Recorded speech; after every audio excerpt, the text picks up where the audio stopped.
Hey, So, Bernie. today, talk about road trips. Best road trips. Yeah. Welcome to Lang Brothers Garage. I'm Andrew, I'm Bernie. and we are glad to share some old stories with you today. Yeah. Well, we're sitting down in my garage this week, which is, as you can see, piping hot, Minnesota. January 7th or something, Minnesota. What do you think? It's like 40 degrees in here? No. It's like 35 degrees. 30 degrees. Probably. We've got little portable buddy here keeping us warm. It's I'm like, you're gonna freeze. I with thought us. for sure there was going to be like a turbo heater going, and I walk in and there's a buddy heater Little the size buddy. of a lunchbox. Little buddy. It is my lunchbox, actually. So Bernard immediately moved it over to his side. Anyways. So we've got some fun road trip stories to share with you. Bernard and I have road tripped for decades, and we thought we would start off with our first really epic road trip. And in order for us to set the stage for this road trip story, I got to just introduce the car that we drove. And the story of that was I was in graduate school in Berkeley, and I had an Acura CL Type S. So it's a two-door Acura. I want to talk about that car one day. Yeah, we I definitely love that could. car. It was a sweet car. VTEC, baby. VTEC dude. And it was a coupe, and I drove that car across the country from Minnesota to California and enjoyed it. And for reasons that I don't fully understand, when I was studying philosophy in graduate school, I needed to work with my hands. Crazy. Go figure Wow. that I needed to do that. And so I sold the Acura, and I tried to find a vintage car that was running and driving in the Bay Area.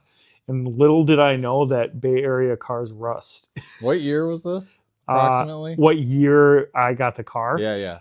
It was approximately 2008, 2009. Yeah. And so after searching for about 3 weeks, I found this car that Bernard brought a photo of, actually, which is awesome. This was a 69 Mustang Grande. Yeah. And of course, awesome. it was a super fun original car. It had really badly oxidized paint. I loved it. I loved that car. It was actually a great driver. A guy sold it to me, drove it up to Berkeley from I forget where it was exactly. It was somewhere south, and had a complete interior. Mm-hmm. Came with two-tone seats. It was a 302 car, coupe, obviously, and the Grande package is the vinyl roof. It's the luxury package, so it had a faux wood dash. I loved it. Center Wasn't console. It like tannish white, or what color was the interior? Well, you're colorblind. Yeah, that's true. So it was green. The interior was green? Yeah, it was dark green and light green. Ah, I guess you might say that the like lighter green inserts were pretty faded. That might have been cream. Might have been. Speaking of the interior, the seats weren't attached. they would rock like this. We were working on it one day, and I went to like get something in the back seat, and I tried to like fold the seat forward, and the whole thing left the floor. I'm like, what the heck? And Andrew just nonchalant looks over at me. He goes, "Oh yeah, the seats aren't attached." And I'm like, well, I mean, I wasn't like exactly braking a lot in that car. yeah. It did have 4 drums, I think. But anyway, so I had this car. I drove it in Berkeley for probably about a year, maybe not quite. And I had an opportunity to take a job while I was still in graduate school in Southern California. And so I had to pack up my stuff, which was very little, and make a road trip down to Southern California. And I gave Bernard a call. Now, there was a little problem. Yeah, what happened? The car, when I got there, Andrew's like, "Yep, let's get ready." Is living in this like bachelor pad apartment in Berkeley, California, totally Californian lifestyle. And I get there and he goes, "Yeah, I'm just about ready to go, but the car doesn't run."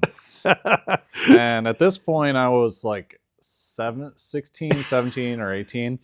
And the only thing I was really good at was working a Sawzall to cut people's mufflers off. And that was pretty much it for cars. What were you driving at that point? Did you still have your Civic? If I was I had 7 cars in high school. My dad was pissed. I think by that point it was summertime, so it was probably either the Trans Am or the Lincoln. It might even been the Lincoln at that time.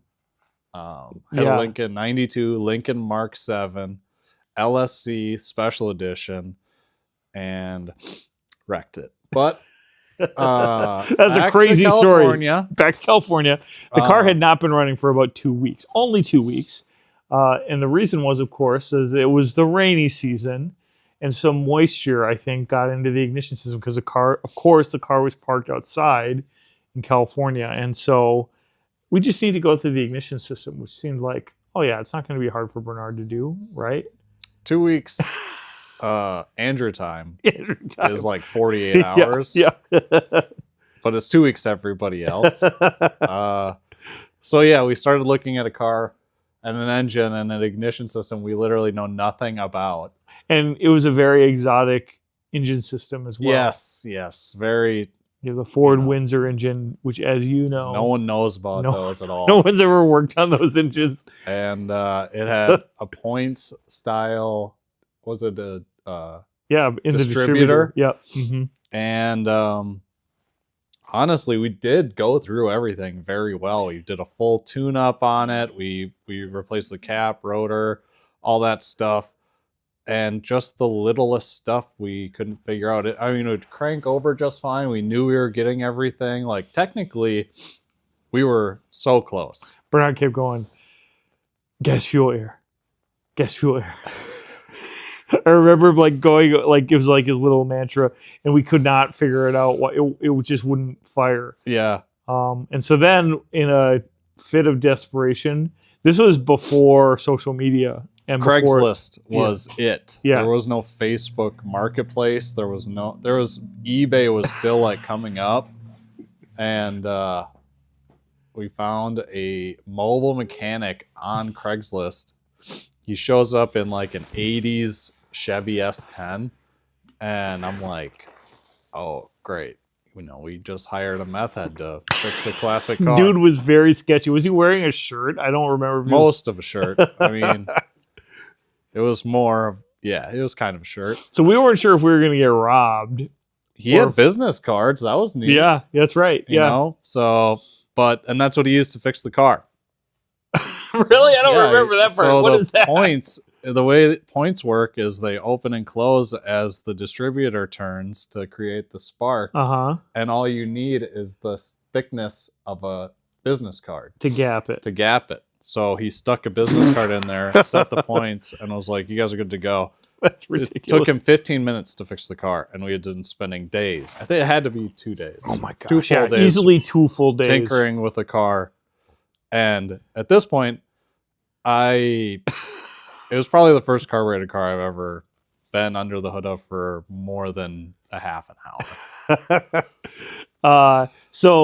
Of course, if that's all it needed was getting the points gap correctly, the car ran perfectly after it. Was amazing.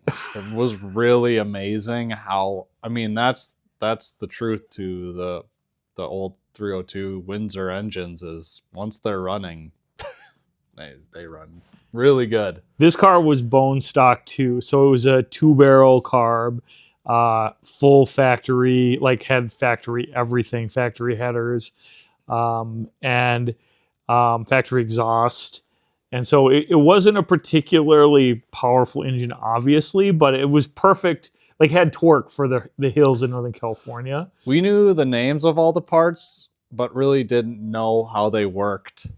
So it was more fun to just drive it and enjoy it once we had it rolling. And it definitely felt like we were cutting our teeth on something, figuring out what was wrong and then realizing that we were over our head. So we were in Berkeley, California. Yeah, that's right. Yep. And leaving town, it was like, holy crap, we're in a 1969 Ford Mustang in Berkeley, freaking California. Now we're talking about it in a 30-degree garage. It sounds and it nice. was like, this is stuff you see in a movie, at the start of a movie, guys leave town in Yeah. an old car. Yeah. And it's like, oh, we're actually doing this. And like you lean the wrong way and the seat goes with you. It's like windows down, salty totally air a from the Lang sea thing. coming in. It's Yeah. like nothing is safe. And we had a big road trip in front of us because the plan was to ride the one, of course, which is the magnificent Pacific Coast Highway, all the way down to Ventura County, where I was going to be moving. And that meant, of course, going through some pretty gnarly roads because we went through Big Sur, which, of course, is super rugged. And we did it all in this old car. And I think, I'm trying to remember, did that car have power steering? It had manual brakes for sure. Yeah, I think it was manual everything. And this is before either of us could like read a date code on a tire. Yeah. So those could have been the worst because at this point, you know, like I didn't even think about that. uncles Yeah. will buy a 30-year-old brand new tire and think, this is great. And it's like, don't ever put that on the road. Uncle Mark, if you're listening, we love you. we love But you. Throw away your old tires. No. So anyway, so we had just a magnificent drive, basically problem free. Yeah. And you can get down the coast in like, I think about 5 hours. And we had just an absolutely beautiful day. We're gonna roll in some B-roll of us stopping in Big Sur. You know, there's some really special sights to see, and What was the color code on the car? What was it actually called? well, the reason that Wasn't it like forest green. I mean, it was a forest green color. I think that might be the code too. The reason why I'm pausing is because I really wanted a bullet green Mustang, which is a different. Close enough. Yeah, definitely. Too colorblind for It was brown to Bernard. But yeah, no, we had just an awesome drive. I remember stopping it in and out in that car with you. yeah. And just like sitting at the beach, eating a couple burgers and lapping it in. It was crazy. It's just like seeing that brown, green, whatever color car that was. But the sunset rolling down the one and the huge curves of Big Sur and like looking out and then looking back and seeing this classic car. I thought you paid like $1,500 for it. Yeah. Like it was cheap. It was. And I look back at this car and I'm like, dang, like this is like a dream, you know, to be able to do it and to go from San Francisco to Southern California and do that was pretty crazy to think about. I mean, for us, it's become legendary because it was the first time we took classic cars on a truly scenic road trip completely on our own. Mm-hmm. And it was at a point in our life where I think we were really reconnecting because I'd been in college. I was gone for like 5 years. Yeah. And so it was really like, in a lot of ways for me, the beginning of our friendship. Yeah. As adults. And I still have dreams about California road trips all the time. It was funny because so Andrew went back and forth from Minnesota to California for school. And when he would come back and live in Minnesota, he knew that I was a huge car nerd. So we would go back and forth about car stuff. And he owned a Chevy Corsica. And it was a hilarious car. It was like the most grandma car of grandma cars, like full 90s grandma car. Blue interior and exterior. It was amazing. But then getting that, and then his like first enthusiast car was this Acura CL Type S. Mm-hmm. And then she got tons of tickets in. I mean, he got a lot of tickets. Anyways, not what the story is about. You never got tickets. Huh? We'll have a whole episode on Bernard's tickets. The first hour-long episode. But and then getting the Mustang, it was like that's like the way it goes for Andrew's journey. Like it was bound to happen. And then, you know, the Mustang journey after that was, you know, pretty awesome to have that happen. And It's really true. I was a hardcore Mustang enthusiast for easily a decade. After that, I've had what we probably should say is 3.5 Mustangs. yeah, it's like three and a quarter. 3.5. And so that's another story that we're going to save for another day where we go through all of those, because Bernard was part of all of those and very much involved in it. It was just amazing. So that was like, for me, one of the car stories that I wanted to share on the channel first, and one that we go back and look back to fondly. Bernard, I'm gonna pass over to you because you're gonna tell us about Iola, which is now and still is a huge part of our car culture. Yeah, totally. So basically, as a family tradition for my brothers, or my dad's brothers, my uncles, they would go to a car show in the middle of Wisconsin called the Iola Car Show. And when I started getting into cars, my Uncle Mark called me up and he said, "Hey, Bernard, I'm going to this car show in the middle of Wisconsin, and I'd love to bring you with me. Would you?" And when was this about? I was 15 years old, so this was 2006. Yeah, very early. I went out there with my permit, I think. I think I had my permit, and he had a 1967 Galaxy 500. It was... And that was a coupe, right? My favorite. It was a fastback. Fastback. Two-door fastback. Loved that car. What's so funny, Mads? My daughter's watching. That's great. Awesome. Okay. All right, great. We got Bigfoot watching the show. Anyways, so the Iola Car Show was a huge part of my upbringing and really getting a classic car base and falling in love with cars. I mean, basically when I found out that I couldn't be an NBA player, I decided that cars was the next best option, because the doctor said I wasn't going to be 6'7" and 215 pounds. They were doing height surgeries. They got the weight days. right. Yeah, right. But that's still subject to change. Yeah, I was very upset. But that, it was supposed to be number 15 on the Phoenix Suns. Didn't happen. But the Iola Car Show was an iconic thing for me every summer. It was, beginning of July, we go there every year. And we went there. My one uncle brought his 54 Chevy Bel Air, I believe. And it was just so cool. And the first time Andrew was, I think, permanently living in Minnesota, he and I started talking about going to Iola. And I had done the LS swap on my Dodge Dakota. That was my big project so far. And Andrew had a 69 or 72. Pontiac, 72 Pontiac. 72 Le Mans. But I didn't, the first time I went to Iola, I actually drove my Lexus. Oh, the LS 400. Yeah, 98 LS 400. That was the first time I went out. That, I think, was in 2018. Okay. But you had been going for like almost 10 years at that point.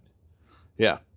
And did you go every year after that first year? I only missed Iola in the last 20 years. I've only missed Iola probably 3 times, I would say. Yeah, it's incredible. It's one of those things where, number one, the bond I have with my uncles, and now with Andrew and the rest of our brothers and even our dad now, the bond it creates when you're there is just, what do they call it? It's just permanent. I mean, I have a greater relationship with my cousins than I ever would have had if it wasn't for Iola. Yeah, shout out Laura and Phil if you're watching. I mean, these guys, they're best Wisconsin friends I've ever had, really. And they're just the best hosts. It's crazy because they give you, when we were first going to Iola, we're eating at gas stations, we're eating hot dogs and just garbage food, and then we stay at our cousin's house now, and It's like the best eating I've ever been Great able to have. hospitality. We love it. They're so much fun to talk to and share stories with, and it's just so much fun. Kind of trailing off here. No, I mean, I think that you're getting at the heart of what makes Iola special. The Highway 1 trip was special because of the car and because of the scene and because how that afforded us an opportunity for our relationship. Iola, it is an interesting car show because it's so different every year. Mm-hmm. Not only do they have different themes, but the absolutely huge swap meet is totally different every year. Mm-hmm. It is true that every year we look at certain tools and Yep. go, we should buy that. Yep. We're going to look at this and go, I wish I would have bought that. And sometimes Every we'll do that year. multiple years in a row. I just told my coworkers about the year I wanted a speed wrench because Freiburger was talking about getting a speed wrench, which is a totally pointless tool. There's no reason to have one. It's a weird tool. I just keep moving around in my toolbox, which is whatever. But Andrew and I were looking through the swap meet, and I was like, I need a speed wrench with a spinning handle and a pivoting top so that they both move. And I finally found one, and I looked at Andrew and I went, oh man, I'm so pumped. I got it for $40. And then 2 hours pass by, and Andrew comes back to the cars, and he pulls out a speed wrench, and I'm like, what the heck is that? And he goes, I just got one. And I'm like, how much did you pay for that? You go, $15 or $20. I'm like, same day, 2 hours later, was the same exact tool for half the price. And it's like, that's Iola. It's totally It Iola. totally is Iola. You walk past parts that you essentially need to use your car all the time. No, I mean, and also it's funny because it's multi-generational for us. Yeah. We're the pack mules. So we packed out, I mean, we could live there for 3 weeks and it's a 4-day trip tops. I mean, yeah, I bring enough gummy bears to feed a family and I eat all of them. I think that we've carried enough tires out of there to outfit our whole fleet if we want to, more than once. I have none of those tires, Uncle Mark. I wonder where they are.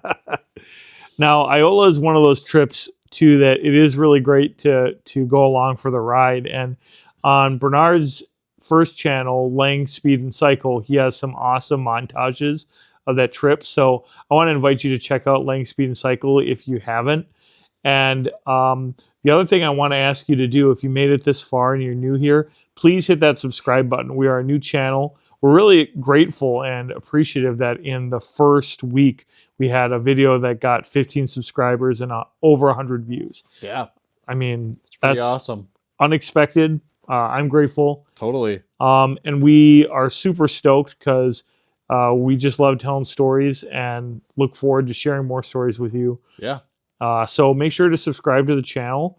And if you have any ideas about what you'd like us to cover, we're kind of going to do some get to know you type of videos initially, like this one where you're learning more about our background and our passions and our relationship. But we definitely have a lot of topics that we want to hit on eventually as well. And so if you have something that you'd like to see, make sure to comment and let us know, okay? Can I do one last thing? Yeah. So this is for the commenters. 1 minute of answers. Oh, good. 2 questions. First question, the iconic 2014 Toyota Camry. Oh, what a spectacle of a car. Many people consider the McLaren F1 the world's greatest car. Others will defer and say it's the Toyota Ferrari Camry. F40. We must say it was the Toyota Camry. I mean, 03 and 07, tough years. Camrys, 03, 07. It looks like a suppository. It was not great. So but the 2014 Toyota Camry, spectacle of a car. Yes. Incredibly reliable. If you have a Toyota Camry from 2014, you should be really happy. Excitable as an oven. You are driving a baguette. Yep. Also, question number 2, 1 minute. I was supposed to do 1 minute for both questions. Oh, yeah, okay. But 1970, I think the question was, you should compare 1970 Schwinn Voyager road versus 1970 Chevelle. Good. Let's race. See, I think, those Schwinn Voyager, lightweight, simple, compact design. You know, its own, I would say, icon of bicycle. I don't know how to talk. You're speechless at the comparison. It's so I have great. no idea what it even is. Yeah. I didn't know she wouldn't make cars. So we're working on that comparison. It's coming. It's a matter of time. Anyways, well, that was great. That That was rad. Now we're gonna wrap up with another segment, and this segment is going to be funny things that happened to us related to cars this week. okay. Why don't you tell your work story first? Which one? I can't remember. The one about the Maserati. Oh, I thought that was funny. so well, let me see. How can I? What say were that? you working on? So I work on typically construction equipment, and we rent out Polaris UTVs. So this was a 4-seater Polaris UTV, and customer had rolled it and barrel rolled it side over side, and we replaced all of the rollover protection. And the one thing I forgot to order was new door hinges. This thing's been down for 3 weeks, and I've been back and forth with Polaris because when I took the roll cage apart, the whole chassis of the UTV kind of squeezed itself in because there was no support.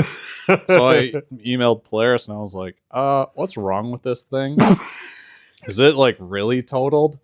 And the guys at Polaris were just like, nah, let's jack it up. So obviously there's these parts that don't line up at all. There's no federal regulations about safety. Yeah, it's tough. But the door hinges were folded in because they had rolled it, and I was kind of disappointed that, you know, now we needed to order these parts. And my manager walks up to me. He goes, Bernie, I know what you're trying to do, but just get it back together. He goes, it's not going to be perfect. They're going to wreck it. The first day it gets rented out, it's never going to come back the same. I'm like, you're probably right. And so I started working on it for a day. And then yesterday morning, my foreman walks up to me. He was just a step below my manager. And he walks up to me and he goes, Bernie, what are you doing? And I'm like, I think the thing needs door hinges. I just bent out of shape from rolling it, like obviously. And he's like, why don't we just like put a pipe on it? He grabbed like 1.5 inch wrench, and I'm like, I mean, we can. It's possible to do it. And he goes, Bernie, if you want to work on Maseratis, you should go work at Maserati. But this is not a Maserati. It's a rental UTV, and they're going to destroy it. And I'm like, that's a pretty good point. Oof, that was brutal. So That was so funny. I'm like, all right, I get it. And so I mess with it because we're good at hacking things together. Definitely good at that. I have forklift. We're gonna have a parts. hacks episode. It's bad. It's gonna be a tough. So we're both fierce competitors of hack. Our dad's nickname of the car thing, or of his fixing cars while he was in high school, is called Faco Autobot. Really, I didn't know that. That's great. We should have Faco Dad on Autobot. and talk about Faco. But so I spent like 4 hours straightening out these door hinges. But he's talking to me and 4 hours installing the doors. Okay. Probably not 4 hours, but it felt like it. So anyways, the first door hinge I'm fixing, and my foreman's just kind of hanging out, kind of watching me and helping me here and there.